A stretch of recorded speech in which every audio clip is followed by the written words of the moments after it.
Pag ex-OFW ka at magtutur ka sa ibang bansa, totoo nga ba na automatic upload ka? Ito yung madalas itanong sa akin ng mga humihingi ng consultancy, humihingi ng guide, lalo yung mga, of course, karamihan OFW or ex-OFW. Natatakot sila. Ang karamihan tanong dyan, uuwi sila ng Pilipinas at gusto nilang mag-tour. Syempre, gusto magpahinga niyang mga yan. Yung bansang pinanggalingan kasi nila, nagtatrabaho sila. Gusto naman nila mag-tour. Ang tanong, automatic upload ba? Laging ipinapaliwanag ng kahit yung mismong spokesperson ng Bureau of Immigration. Ang sinasabi niya, hindi dahilan na isa kang OFW or ex-OFW ka, magtutur ka automatic, i-upload ka nila. No, hindi. Yun yung isa sa mga maling paniniwala ng mga ex-OFW, no.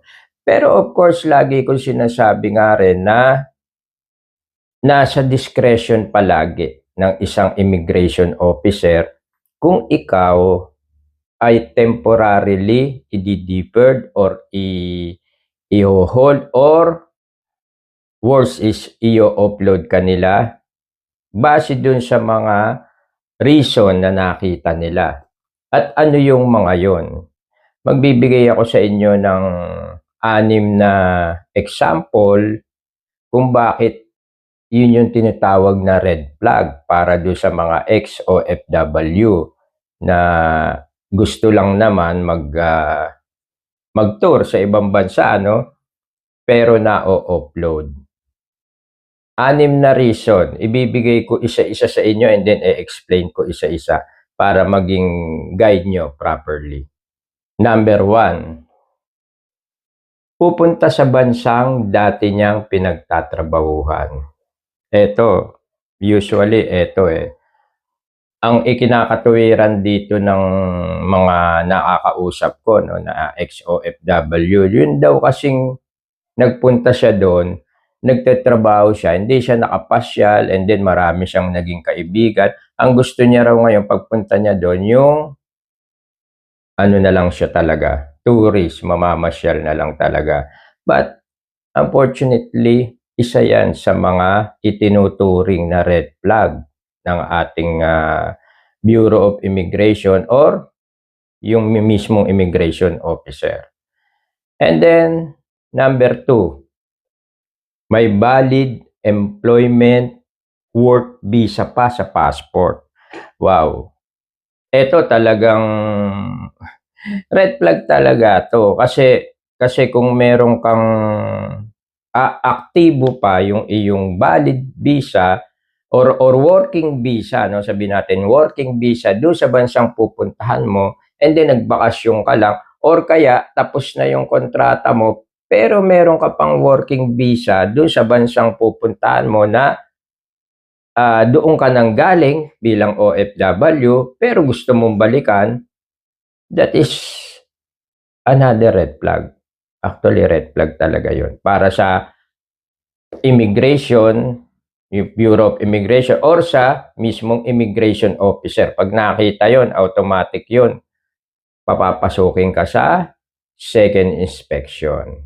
Doon ka natatanungin kung bakit ka babalik doon, meron ka pang working visa.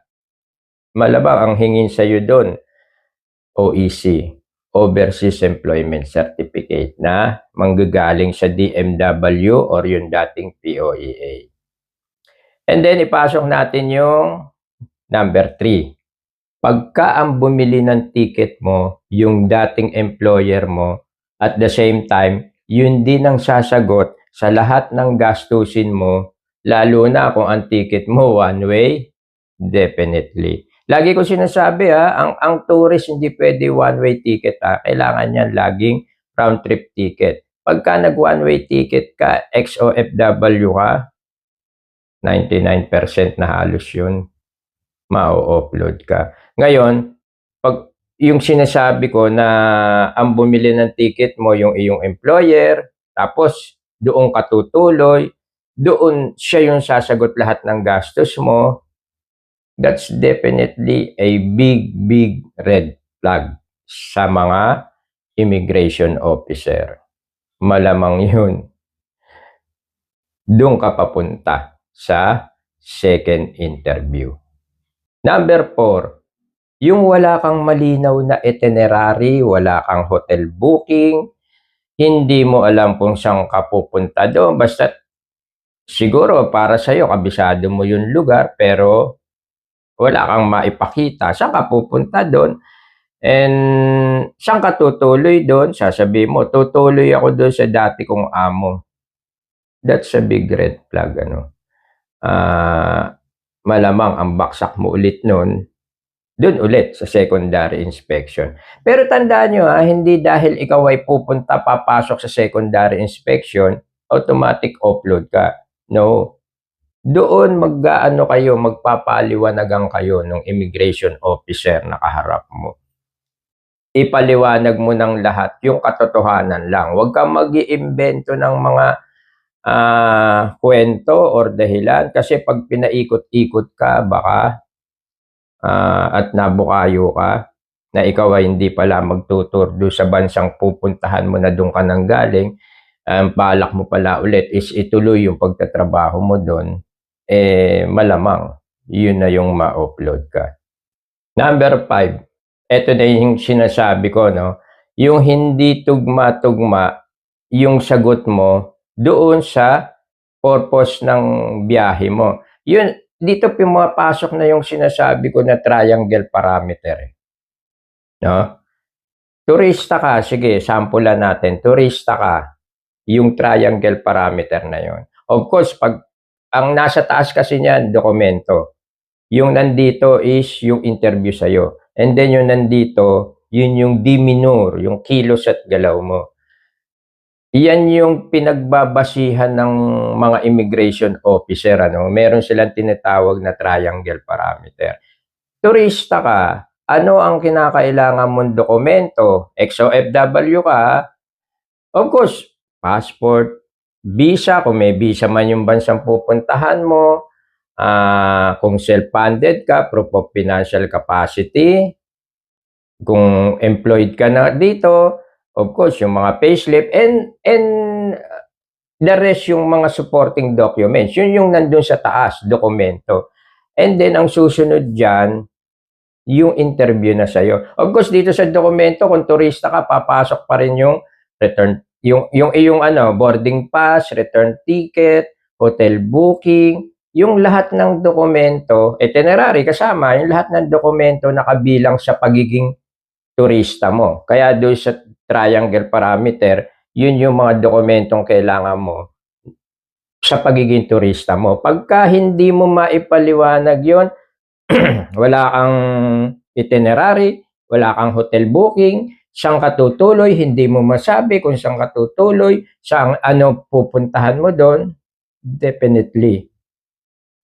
May dokumento ka pero hindi ka pumasa rito sa tinatawag na interview, hindi nagtugma, sa madaling salita, yung dokumento mo at interview mo hindi nagtugma, and then kinakabahan ka na, namumutla ka na, kitang-kita na yung nervyos mo, yung dito, yung demeanor, yung kilos at galaw mo, hindi na nagtutugma-tugma yun.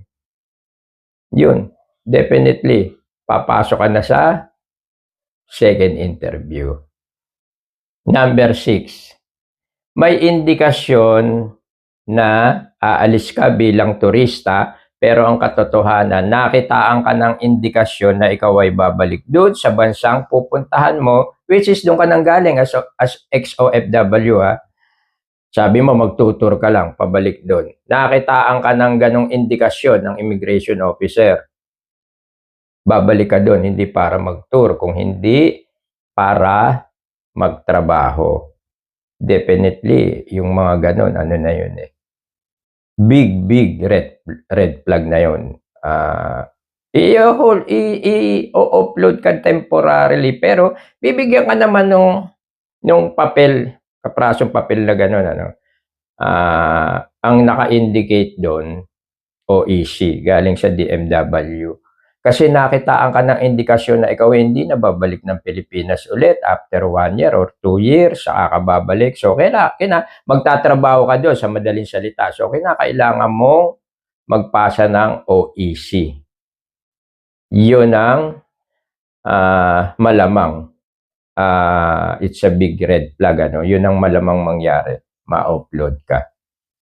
So, yun yung 6 na sinasabi ko. Sample pa lang yun. Pero maraming red flag, maraming indikasyon na nakikita sa'yo. Kaya yung tanong na, ikaw ba bilang ex-OFW, pagka nag-tour ka sa ibang bansa, para mamasyal, lalo na papunta ka doon sa bansa pinanggalingan mo, automatic upload ba? Ang answer, it's a big no. Laging sinasabi yan ng immigration officer, no. Hindi ibig sabihin ex-OFW ka, automatic i-upload ka. Pero pag nakitaan ka ng indikasyon, maling dokumento, maling sagot, maling kilos, ayun na. Mas malamang upload ka na. Ganun. Kasimple yun. To avoid upload, lagi ko sinasabi, consult first with your consultant para ma-guide kayo properly. Doon sa mga gustong magpakonsulta kay Kuya Randy, check my bio.